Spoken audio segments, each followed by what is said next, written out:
Hai semua, balik lagi sama gue Mira di Ngobrol Santai. Nah, minggu ini kebetulan gue nggak membuat video tutorial atau video data apapun karena kebetulan load pekerjaan gue tuh dari ya di bulan-bulan ini sih sebenarnya sampai 2 minggu ke depan itu lagi tinggi banget. Dan setelah video yang gue upload terakhir kemarin, gue belum sempet nyetok video apapun lagi gitu, tapi hopefully dalam 2 minggu ke depan itu gue bisa membuat suatu video atau suatu tutorial atau apapun itu dengan lebih rutin lagi kayak biasa. Buat kalian yang belum tahu, Ngobrol Santai ini adalah sebuah segmen atau jenis video yang gue buat untuk membicarakan hal-hal lain di luar pekerjaan atau di luar data gitu. Jadi di sini gue bakal mungkin menyampaikan opini gue atau pandangan gue tentang berbagai macam topik. Gue belum menentukan secara khusus topiknya itu apa, pretty random sebenarnya, tapi intinya itu memberikan gue ruang untuk mengekspresikan pikiran-pikiran gue akan topik-topik tertentu di luar data kayak gitu ya, bisa kehidupan gue atau bisa ya apapun lah gitu. Dan di Ngobrol Santai kali ini gue cuman pengen cerita-cerita santai tentang awal mula pembuatan channel ini. Jadi awalnya gue bikin channel ini tuh bener-bener iseng doang. Beberapa bulan yang lalu itu gue kena COVID dan gue harus isoman di apartemen gue selama 2 minggu gitu. Jadi selama 2 minggu itu ya gue nggak kerja karena gue cuti gitu. Gue harus cuti karena ya di minggu pertama juga lemes, dan di minggu kedua ya gue udah mulai bisa kerja, cuman mungkin masih yang kayak belum terlalu on banget gitu untuk kerja. Jadi pas di minggu-minggu akhir gue isoman tuh gue udah ngerasa kayak anjir gila bosan banget ngapain ya gitu. Nah terus waktu itu tuh gue iseng bikin video gitu. Awalnya gue bikin video tuh cuman pakai handphone doang, kayak gue bikin video tutorial masak karena kebetulan gue tuh suka masak ya. Jadi ya udahlah, daripada gue nggak ada kerjaan, kayak gue udah bosen, film udah gue tontonin semua, YouTube udah gue tontonin semua gitu, ya udah akhirnya gue bikin video aja gitu, bener-bener iseng banget. Dan berawal dari situ, 1 video, 2 video, terus lama-lama gue kayak mikir, apa mendingan gue bikin aja ya video tentang pekerjaan gue gitu ya, hitung-hitung kayak semacam let's sharing lah gitu. Jadi gue coba bikin satu-satu gitu, dan gue juga mencoba membuat itu secara rutin gitu. Dan tanpa disangka-sangka, yang awalnya gue cuman bikin pakai aplikasi handphone itu, terus lama-lama gue juga belajar Adobe Premiere buat editing video ya, dan lama-lama ya gue merasa kayak membuat video ini itu adalah sebuah proses yang menyenangkan gitu.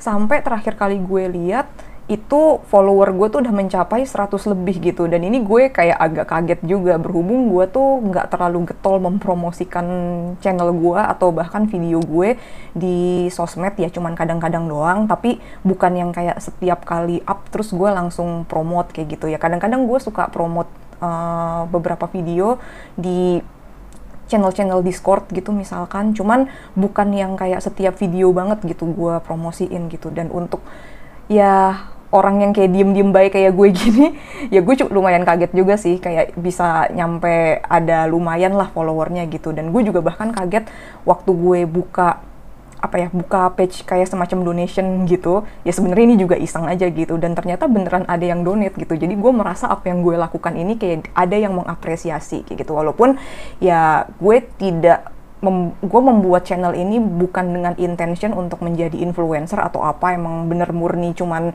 ya udah aja gitu, gue pengen knowledge sharing gitu, dan pengen sharing-sharing apa yang udah pernah gue pelajari selama gue bekerja gitu ya, daripada ilmunya ngendep aja di dalam otak gitu kan. Kayak ya basically gue merasa senang kalau misalnya ada orang yang bisa terbantu dengan apa yang gue sampaikan kayak gitu.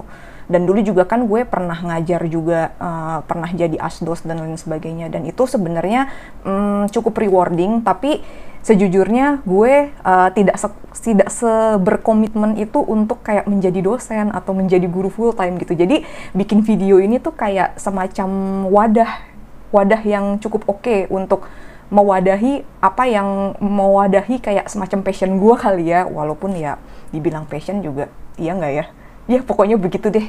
Terus kapan hari itu juga sempat ada yang nanya, kayak satu dari sekian komen yang gue terima di video-video gue itu ada yang nanya kayak gue nge-take video ini tuh pakai kamera apa gitu. Sebenarnya kalau buat bikin video ini tuh setup gue nggak yang gimana-gimana banget. Gue tag-nya menggunakan kamera HP, kayak gue cuma punya satu HP gitu, dan gue menggunakan HP itu untuk ngambil video. Bahkan gue nggak punya kamera cadangan buat ngeliatin HP gue tuh kayak gimana gitu, karena gue menggunakan HP itu untuk ngambil gambar video ini. Tapi mungkin kalau misalnya yang lainnya sih ya gue pakai pencahayaan, karena pencahayaan di dalam ruangan gue itu nggak terlalu bagus gitu untuk video, setelah gue lihat-lihat di video-video gue sebelumnya. Jadi ya gue beli ring light.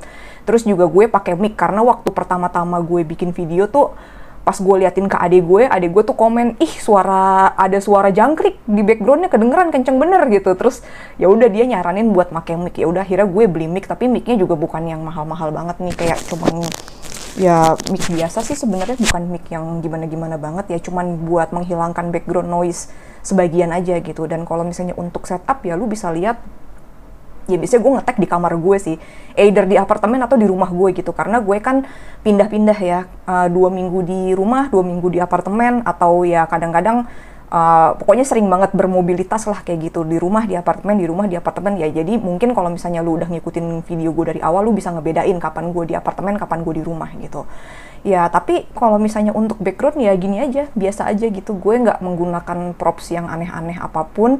Kadang gue ngetek siang, kadang gue ngetek malam, ya suka-suka gue aja gitu kalau misalnya pas lagi ada waktunya kapan.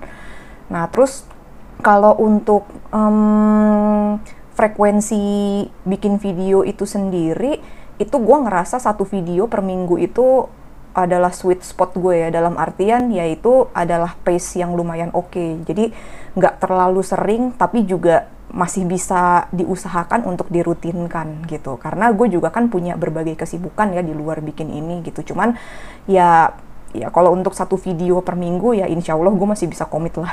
Insya Allah. Kalau misalnya nggak ada loadnya lagi tinggi kayak sekarang ya mungkin agak-agak skip, tapi most of the time itu masih bisa dilakukan kayak gitu. Ya gue juga nggak punya waktu luang sebanyak itu untuk bisa sampai bikin video setiap hari. Itu juga gue nggak ngerti gimana orang-orang bisa bikin video setiap hari gitu ya, karena di sini kan ya gue bikin skripnya sendiri, terus ngeriset sendiri, terus ngetek video sendiri, ngedit sendiri, jadi resource gue juga terbatas ya, seperti itu. Sebenarnya sih kalau misalnya bikin video sendiri itu nggak terlalu lama ya, mungkin karena gue cenderung kayak ya udah aja gitu, gue nggak pakai setup apapun gitu. Cuman paling yang lama itu bikin skrip sama riset untuk topik gitu, karena untuk bisa menyampaikan suatu topik dengan terstruktur itu kan ada kayak proses penulisan ya di belakangnya. Dan sejujurnya gue adalah orang yang enjoy untuk menulis gitu, gue suka nulis di berbagai platform. Dan salah satu hal yang menyenangkan dari bikin video ini adalah gue punya kesempatan untuk kayak restructuring pikiran-pikiran, maksudnya restructuring apa yang ada di otak gue untuk disampaikan ke orang lain kayak gitu. Dan itu kan kayak ada butuh proses proses organizing sendiri gitu. Nah itu yang makan waktu lumayan lama. Tapi kalau untuk bikin videonya sendiri sih biasanya enggak sih, cuman waktu awal-awal dulu gue belajar itu emang agak lama, tapi begitu udah mulai lancar editingnya dan lain sebagainya itu nggak terlalu lama sih untuk prosesnya. Cuman ya tetap makan waktu ya gitu. Even untuk bikin video seminggu sekali itu cukup memakan waktu dari segi kayak ya nyari topik dan restructuring yang gue bilang tadi. Mungkin kedepannya channel ini juga bakal gue isi dengan hal-hal yang bukan cuman apa yang sudah pernah gue lakukan dan gue pelajari, tapi juga hal-hal yang sedang gue pelajari gitu. Karena gue pernah denger ada orang bilang atau ada riset atau apa gitu ya, gue pernah baca atau pernah denger lah gitu, bahwa menyampaikan ke orang lain itu adalah salah satu metode belajar yang lumayan efektif. Ya let's see lah ya apakah itu benar gitu. Soalnya gue juga ada beberapa hal yang saat ini lagi tengah gue pelajarin gitu, kayak beberapa konsep machine learning, walaupun saat ini belum terlalu intensif gue gunakan, tapi kemarin-kemarin itu gue sempat kayak beli online course di Udemy gitu untuk untuk nge-refresh lagi pengetahuan gue tentang machine learning gitu. Jadi ya mungkin kedepannya gue juga bisa bisa kayak sosokan ngajar, ya maksudnya kayak menjelaskan kembali dengan kata-kata gue, dengan bahasa gue apa yang udah gue pelajarin gitu. Segitu aja dulu ngobrol santai kali ini. Gue mau mengucapkan terima kasih buat kalian yang sudah subscribe di channel ini, yang sudah mendukung gue. Terakhir kali gue lihat follower gue itu udah ada 100 berapa gitu ya. Gue sebenarnya nggak terlalu ngitungin juga sih, tapi yang gue notice adalah 100 itu adalah follower minimal untuk lo bisa ngeliat analytics-nya YouTube. Nih gue kasih tahu aja. Jadi kalau misalnya lo pengen utilize analytics-nya YouTube kayak engagement rate-nya sekian dan user profile-nya seperti apa, itu lo perlu minimal 100 user baru lo bisa ngeliat itu gitu. Dan kemarin itu gue sudah mencapai 100 follower pertama gue. Jadinya sekarang gue sudah bisa melihat analytics dan memanfaatkannya. Ya udah, sekian aja sesi ngobrol santai kali ini. See you in the next video. Bye.